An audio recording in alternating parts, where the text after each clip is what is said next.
I made a promise to myself many years ago that I would go out there and every single day earn the right, to be on this earth again, and by serving others and paying it forward. That's Medal of Honor recipient Florent Groberg sharing his story of 8 Seconds of Courage. Coming up next on Veteran on the Move. Welcome to Veteran on the Move. If you're a veteran in transition, an entrepreneur wannabe, or someone still stuck in that JOB trying to escape, this podcast is dedicated to your success. And now, your host, Joe Crane. My good friend and fellow veteran Bob Euland has come out with his new book titled Transitions 2.0. This is the best book for any transitioning veteran. Check out Transitions 2.0 at veteranonthemove.com/transitions. Florent Groberg, welcome to Veteran on the Move. It's an honor having you on the show today. Before we get to talking about business and entrepreneurship, take us back and tell us what you did in the Army. Well, thanks for having me. I served in the Army for just a little over 7 years. I was an infantryman. I entered in 2008, and I went through my regular training to include the basic training, officer candidate school, and then the bullocks as well as airborne ranger school.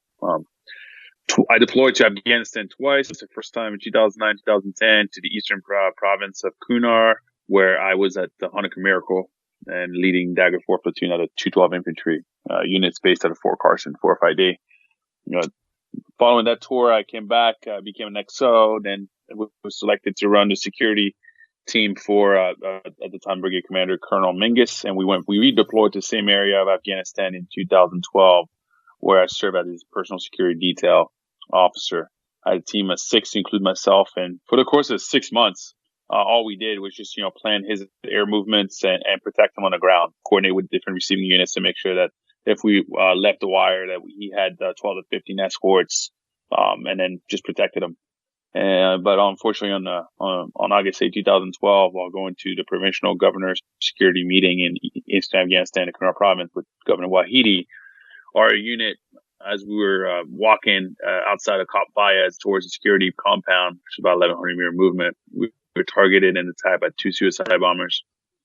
They came at us with 2 motorcycles to create a diversion, and following 2 motorcycles in front of our patrol, a man came out of a structure, and which I was able to identify and neutralize to the best of my ability at that moment. When I threw him to the ground, he detonated, which threw me about 20 feet away from the blast. He also caused the second suicide bomb that was still in a structure to detonate. But the first one, unfortunately, killed 4 of my brothers, Command Sergeant Griffin, Major Gray, and Major Kennedy, and Reggie Abdel Fattah. Mm-hmm. And so my career ended a couple years later at Walter Reed Hospital, but in essence, really, it ended on August 8, 2012, just on one of those missions where it's supposed to be easy, but the enemy, was patient and took an opportunity, and it came after us. And unfortunately, we lost 4 great Americans. The way you described it, it sounded like the enemy's plan was well orchestrated. You said there was a couple motorcycles that drove by and created a distraction, and then this guy just kind of came innocently walking out of a building nearby. Yeah, this was 2012, and their motto, the enemy, was spectacular attacks. I think in years prior, specifically when I was there in 2009, 2010, there was a lot of small attacks, a lot of ambushes. In this case, they really wanted to make sure that they utilize their efforts correctly against us, and that a suicide bomber, when you have 2 of them, they're serious about it. And so they were patient. I'm pretty sure that this was probably ready for weeks, and they just saw an opportunity on that specific day, and they came after us. But they were really well organized. The motorcycles were obviously, to create a diversion. We were lucky enough that right before we left, I didn't have the security detail. My 12 to 15 I had requested the night prior from the receiving unit, U.S. unit.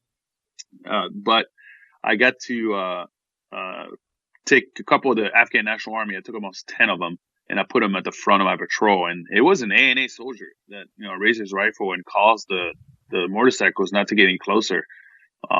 And I think that actually really played a big part in terms of what happened next, because that prompted all of us to stop and really identify the situation, which then allowed me, because of the support of my platoon sergeant, to really identify the guy to my left, who was the first suicide bomber. When you rushed this guy and took him to the ground, well, the other team members that ended up getting killed as a result, were they right there with you, or were they obviously within the blast radius? Just, the blast spread out from there. I don't mean to go into too much tough detail here, but I'm a little curious about where were the other guys? What were they doing? Or you may not have even known because you were focused on taking the guy down yourself. Well, from my understanding, I literally I was laser focused on the enemy at that point. I saw him as a threat, so I went towards him. But this happened in almost 8 seconds in this entire scenario. And the name of the book, 8 Seconds of Courage.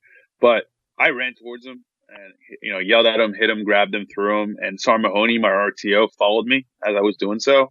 When I grabbed him, I yelled at him towards him, I bombed. And when I threw him to the ground, Sergeant Mahoney just kind of moved a little bit forward and pushed him down just enough that he was able to definitely land on his chest, which probably saved my life and Mahoney's life and potentially a lot of other people's lives as well.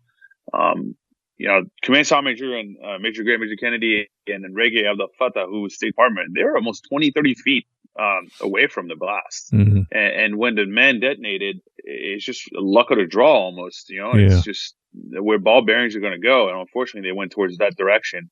We were spared. They weren't. And something that, I've lived with for the rest of I've been living with since then in my life. Right. Well, yeah, it's a tough day.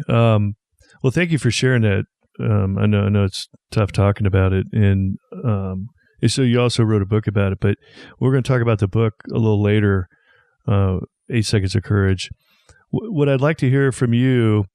I've never had a Medal of Honor recipient on Veteran on the Move. We've done over 200 interviews here, and I've been doing this almost 4 years.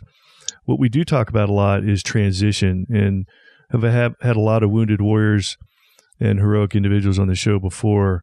I'm real curious to hear what your experience was like a couple years at Walter Reed, what the extent of your injuries were, and what your transition being medically retired out of the Army was like. So I suffered pretty severe injuries to my left calf. I'm missing 50% of the calf, and I was limb salvage. I decided to be limb salvage. They put the position in my hands in regards to whether I wanted amputation or fight for it. And I've been fighting my entire life. I fought for it. Hindsight, if I could go back, I would have said amputation. I would have recovered a lot quicker and definitely be a little bit more mobile right now. But really? So is life. But and I lost hearing in my left ear. I also had they call it mild TBI, which I'd love to know what a severe TBI is, because I lost the ability to really do simple math and recognize objects and animals for almost 6 to 8 weeks. And in a way, I don't ever feel like I've totally 100% recovered. But that was part of the injuries that they assessed me with.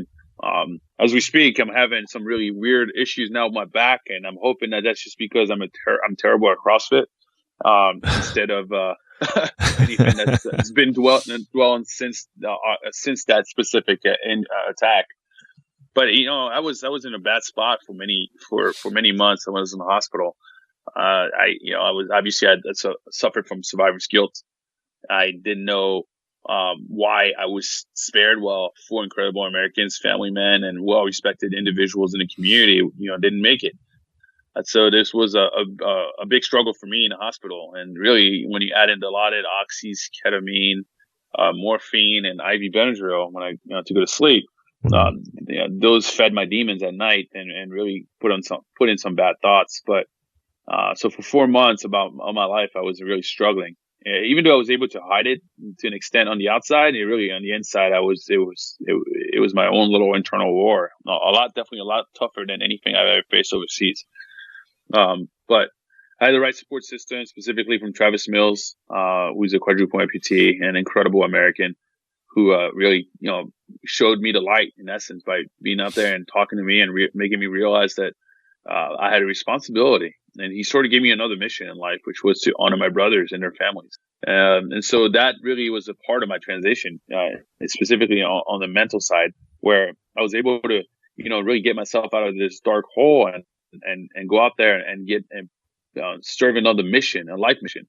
But after that, and also I wanted to go back in the military. I want to go back being an infantryman. I wanted to go back, and go to regiment and serve out there as a officer captain.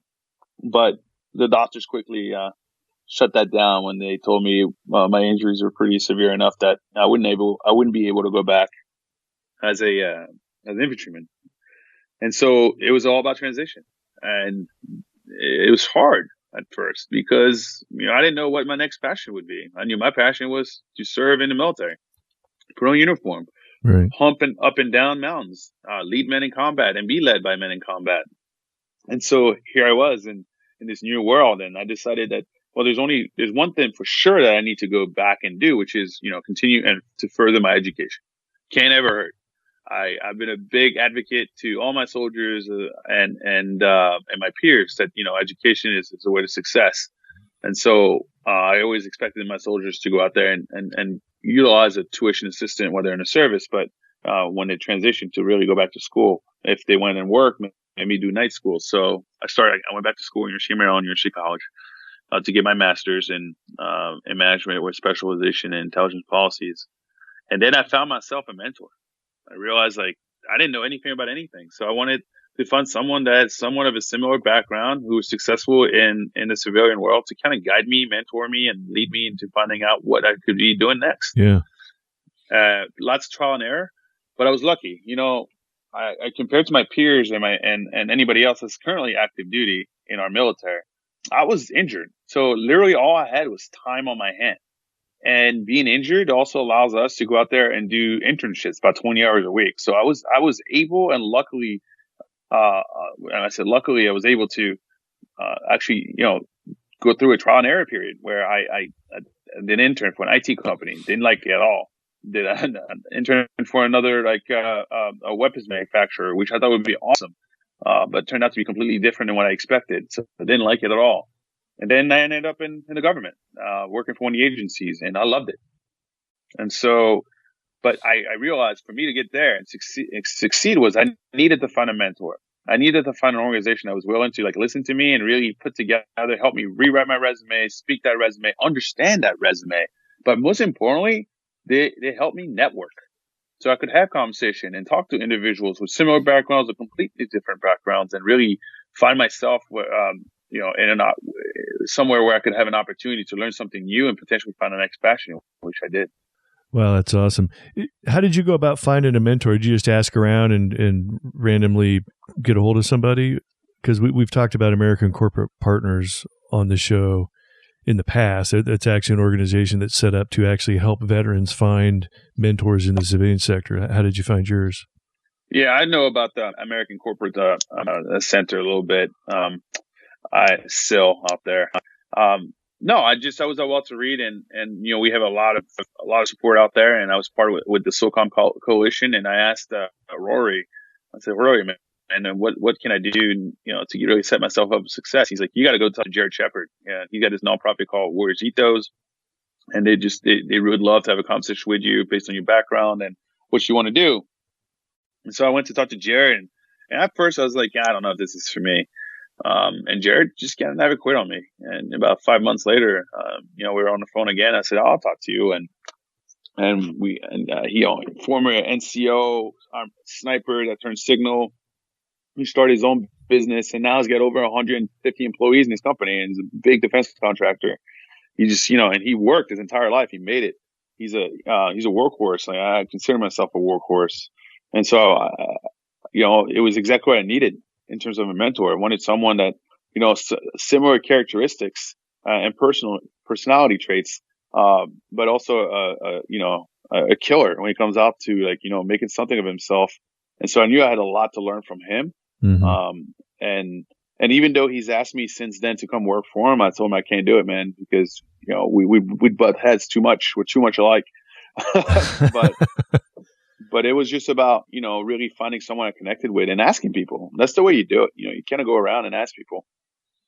Yeah, that's a very good point. I think a lot of times veterans guys getting out, they don't want to just specifically ask somebody. I mean, most people are not going to turn down a veteran if they say, "Hey, man, I just want some help," or "Can you help me with this?" or "Can you spend some time with me and teach me this?" Yeah, But most guys think that somebody's just going to come along and fall in their lap, and it's not going to happen. No, if you want free handouts, you're in the wrong business. It's just not the way it works. I say if you want to find the right mentor for you, is someone you emulate, right? You look at someone, and I'm not talking about Brad Pitt, right? I'm talking about in our world, like successful people that you can touch and connect with. Mm-hmm. And people, you look at them, you're like, well, okay. He will understand where I come from because he's got a similar background, or at least he worked in the environment. And I really like what he or she does. And I really want to get there. So I'd like to find out how they got there. I'd like to find out what their struggles were, what their successes were, how they build a team, how they were part of a team, how they led a team, if they ever followed well as a leader, and everything that I can figure out about them, because that's something I'm going to put in my kit bag and then I'm going to utilize in my own professional development. So that's my recommendation in that aspect. Hey, great advice. Hey, Florent, we're going to take a quick break. We'll be right back. Army veteran Bob Euland knows the struggles veterans face in the transition process and has dedicated his post-retirement years to helping veterans successfully transition into the civilian sector. His new book, Transitions 2.0, is one of the best books for any veteran facing the transition process. You can find Transitions 2.0 at veteranonthemove.com/transitions. Also, Bob Euland is the chairman and CEO of the Center for Transitional Leadership. CTL seeks to assist and empower armed forces personnel during their transition from military service to private sector employment, with particular focus on helping military men and women position themselves to be sought-after candidates in the civilian workforce. I have the pleasure of serving on the board of directors for CTL, and you can check out the CTL website by going to veteranonthemove.com/CTL. All right, we're back talking with Florent Groberg, Medal of Honor recipient from the Army. Florent, before the break, you shared your story, and you were on a roll. You're doing some great things, and you walked through what for the most part is a typical transition of most veterans when they get out. And so I appreciate you walking us through that and sharing that story. You said you worked for the government for a while, but actually you're working at Boeing as a director for veteran outreach right now. What are you doing there, and how's that job going for you? First of all, it's going amazing. I work for an organization that is massive. I think we have over 140,000 employees. And so I was a little nervous coming into a big corporation such as Boeing. But it's been a blessing. It's been really an opportunity to really find myself in terms of as a professional and what I can accomplish. But most importantly, I get to work in a world where I made a promise to myself many years ago that I would go out there and every single day earn the right, to be on this earth again, and by serving others and paying it forward. And with the Boeing company, I come to a team with over 20,000 veterans within our ranks. And my job is to lead all veterans outreach efforts across globally, and not just across the country, but globally. And the two main focus that I brought together in a strategy with my coworkers and my teammates was, one focus on workforce transition, allowing service members and veterans to figure out the right tools to, build that effective resume, learn how to speak that resume, how to network, all those things that I went through my transition that I struggled with at first, where I needed support with. We're going out there, working with the right organization. We're working with the USO Pathfinder program. We're working with Rally Point 6, or we're working with the Mission Continues. So we are partnering up with some outstanding VSOs out there in our communities who are having a direct impact on those service members and veterans, as well as their families during their transition phase. We're also focusing on our recovery and rehabilitation initiatives. I'm talking about PTS, talk about TBI, talk about physical and moral injuries, suicidal ideations, things that I potentially went through, or that I went through during my recovery. And I understand, unfortunately, intimately, what can happen when people don't have that support system, and they feel like they shouldn't be on this earth anymore. And they decide to take their lives, or they're struggling. They can't keep a job. They can't keep a family. They can't pay their bills because they're having, external issues to others. But really, in reality, it's all about being, hurting internally. And so we're working on with more organizations to support those folks and their families, provide them the right care, to allow them to successfully reintegrate back into society and be a part of the mission again, just the way they see fit and the way they've been wanting to be part of the mission again. So it's been our focus, has been our drive between the funding that we gave, and we're going to provide about $25 million over the course of the next 3 years just to veteran service organizations, or the 1.75 million hours that we're going to put over the next 5 years in the community where employee engagements, we're trying to save lives. Yeah, that's awesome. Hey, Florent, does this surprise you that with all of the efforts in corporate America going on to hire veterans and all of the goals and desires of veterans to get out into corporate America and work, how big the divide is between the two? Well, I think, we're doing a lot of good work. That's what's happening. That's what I'm seeing. I agree. It's been a big divide, but I have to be positive here. And I have to say that a heck of a lot of folks are now stepping up to the plate and doing a lot of good work to bridge that gap, to make sure that we're providing the right opportunities for our service members, their families, and our veterans to succeed, because they deserve it. And the main reason that folks have not succeeded at times is because we're so focused on our mission while in the military, and we're not focused really on our transition. We we completely underestimate what it takes to successfully transition. Life is different when you don't put on that uniform. You got to pay for your medical. You don't get that housing allowance. You don't get that food allowance. There's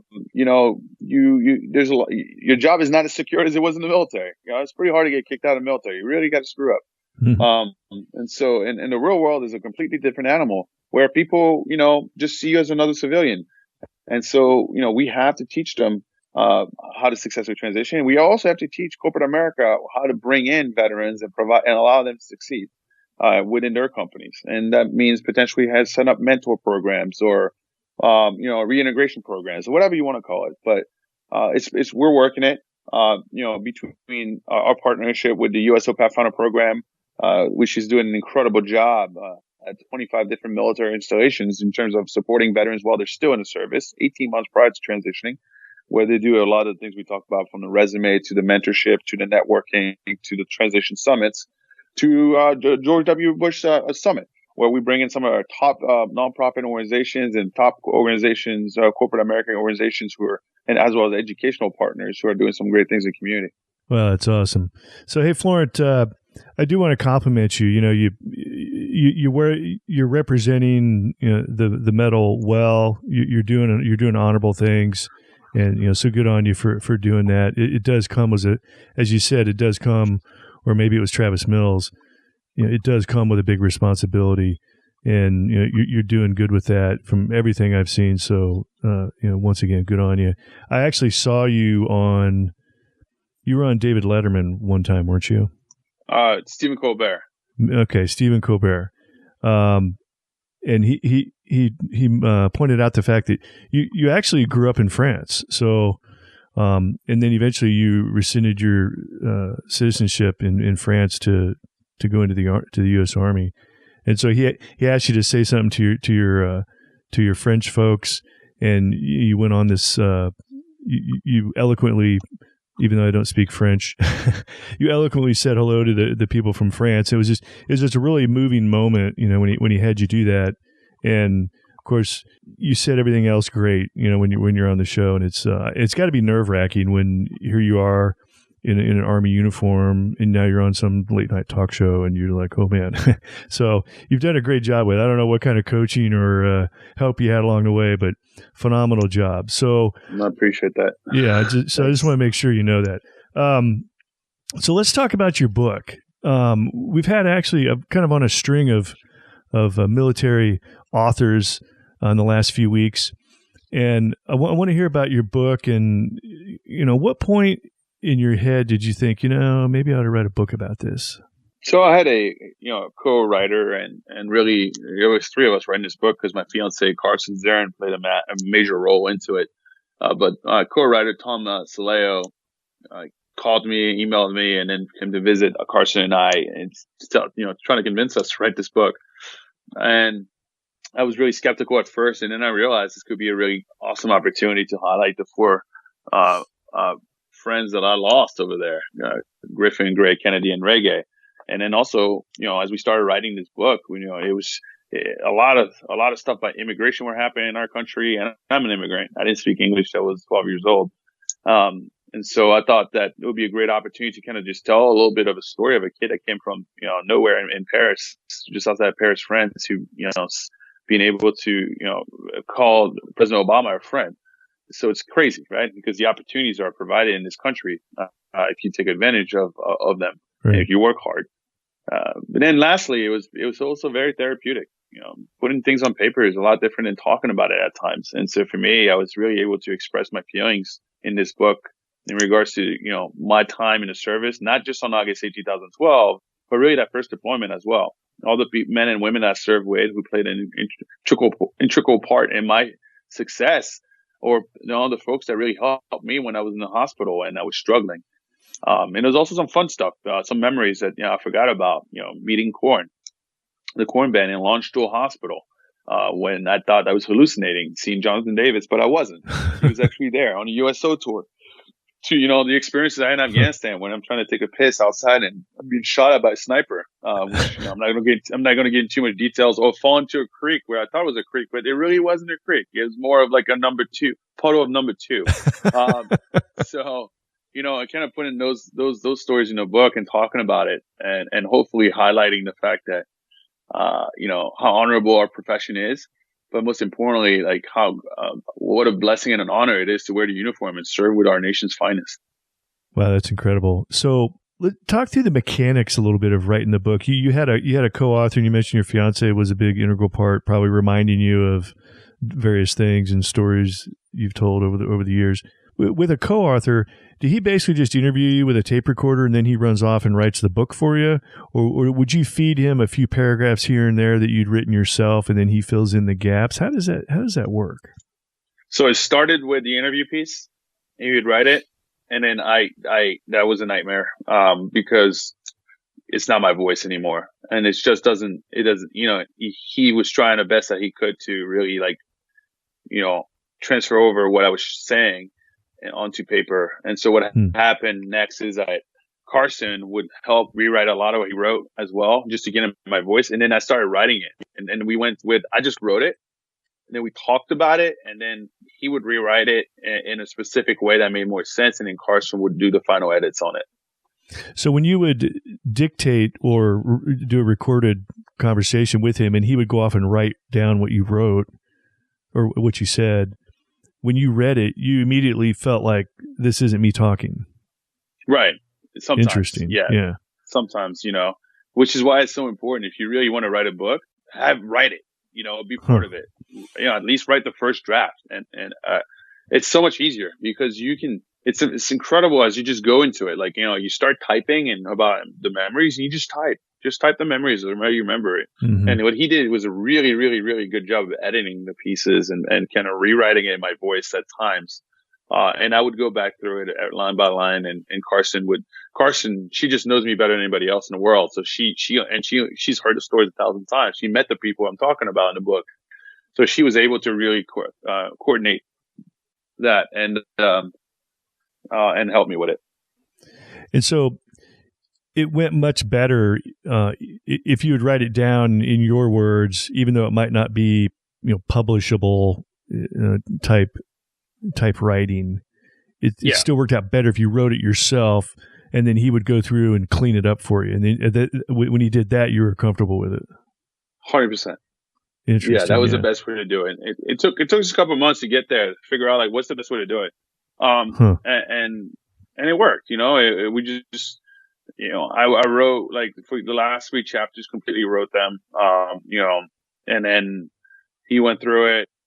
We went back through it and Carson went through it. And then we finally came down to a solution. That's awesome. Well, hey, Florent, we're getting close to the end of our time here. How long has your book been out now? Just about, it's going to go on a month, just a month. 1 month. Okay, great. How's it going for you? Like, you bestseller yet and all that, or what's happening? I don't know about the bestseller. It's going pretty well, There's been a lot of things happening in the news, and so we, Jake Tapper really hooked us up. You're going to be a big help, and well, we sold quite a few copies, and so we're very excited about it. But there's more to sell. It's a great story. I think that people would enjoy it and relate with it. Okay. Well, hey, we're getting towards the end of our time here. If you're talking to that soon-to-be veteran, somebody going through a transition, maybe somebody that's already gotten out recently but didn't like where they landed, in regards to either entrepreneurship or finding their next purpose in life, their next passion, as you mentioned before, what kind of advice would you have to that transitioning veteran? Well, I think first of all, I said dream big.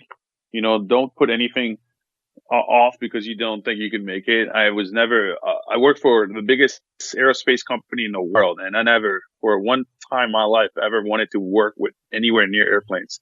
And I love it.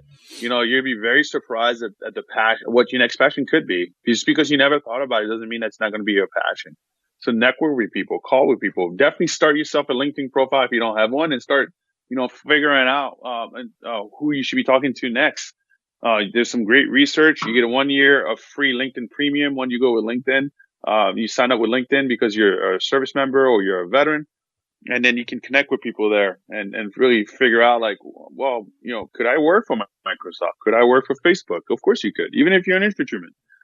There's a lot of skill sets and experiences that you've gained over your course of your military career that these organizations want. And one of them is called team management and leadership. So, do so and really challenge yourself.